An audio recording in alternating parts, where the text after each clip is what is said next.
But I'm after a much more elusive animal, and this is one of its last redoubts. It's a butterfly, the high brown fritillary. This is one filmed here in July. There are now only a handful of breeding sites left in Devon. Over the years, it's seen its traditional home of moor and woodland edge destroyed, and nationally, numbers are down by over 90% since the 70s.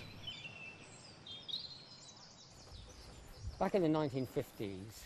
I'm with John Randall, who's been counting butterfly numbers for decades. He does this same walk, called a transect, every week during the butterfly season. No one has a better idea of what's happening here. Last year, I only recorded 7 high brown fritillary on the transect. And the weather never seemed to stop raining for the whole flight period, and I was really concerned whether the species would have survived on the site.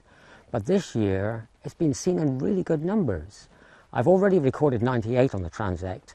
We're still in the flight period, so I anticipate adding to that when I do the transect count next week. So it sort of suggests that if they do get the opportunity, assuming their numbers aren't too low, they can bounce back. This beautiful weather is obviously helping the species, but I also think that the cold winter helps as well. It's a striking insect. Its distinctive underwings with those high brown halos contrast with that lovely orange marked topside. Despite the good news this year, long term the species is in desperate decline. But it's not for want of trying to save it. Devon Wildlife Trust are making huge efforts to recreate the traditional mix of wood, bracken and coppice that the insect needs.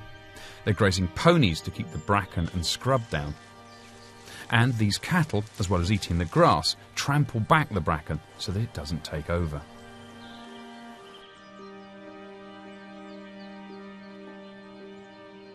You're much more likely to see these here. This is the small pearl-bordered fritillary. They're more common and they fly a bit earlier in June. Or this, the dark green fritillary, easily confused with the much rarer high brown. The green refers to a suffusion on the underside of its wings.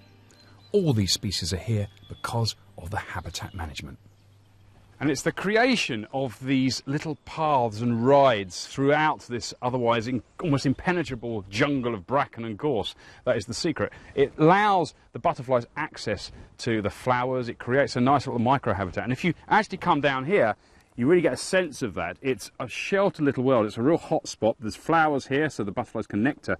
But more importantly, especially as far as the high brown fritillary is concerned, you get this. A carpet of these lovely little heart-shaped leaves. These are violets, dog violets, growing out of this lovely crispy litter of last year's bracken. And that's what they'll lay the eggs on, and that's what the caterpillars will feed on the leaves later.